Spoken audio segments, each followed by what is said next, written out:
ஓம் சக்தி. அளவோடு இருந்தால், எதிலும் அளவோடு இருந்தால் நல்லது. எந்த காரணத்தை கொண்டும் அதிகமாக ஆசைப்படக்கூடாது. மழை அதிகமாக பெய்தால் அழிவுதான் ஏற்படும். அளவுக்கு மீறினால் அழிவுதான் ஏற்படும். பொருளை படைத்தால் மட்டும் போதாது, காப்பாற்றவும் வேண்டும். உணவு, உடை, இருப்பிடம் என இவை இருந்தாலே போதும் என்ற எண்ணம் இருக்க வேண்டும். அளவுக்கு அதிகமாக பணம் சேர்த்து என்ன செய்ய போகிறாய்? எவ்வளவுக்கெவ்வளவு வசதி வாய்ப்புகள் பெருகுகின்றனவோ அவ்வளவுக்கவ்வளவு பிரச்சனைகளும் பெருகும்.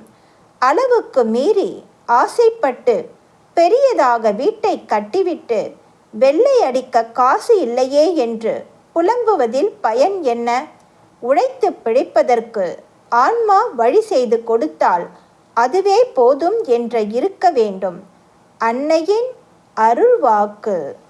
என்னுடைய அருள்வாக்கு என்ற பாத்திரத்தை பயன்படுத்தி எதிர்கால வாழ்வினை அமைத்து கொள்ள வேண்டும். எல்லோருக்கும் பகிர்ந்தளிக்க வேண்டும். அன்னையின் அருள்வாக்கு. Please share and subscribe. ஓம் சக்தி.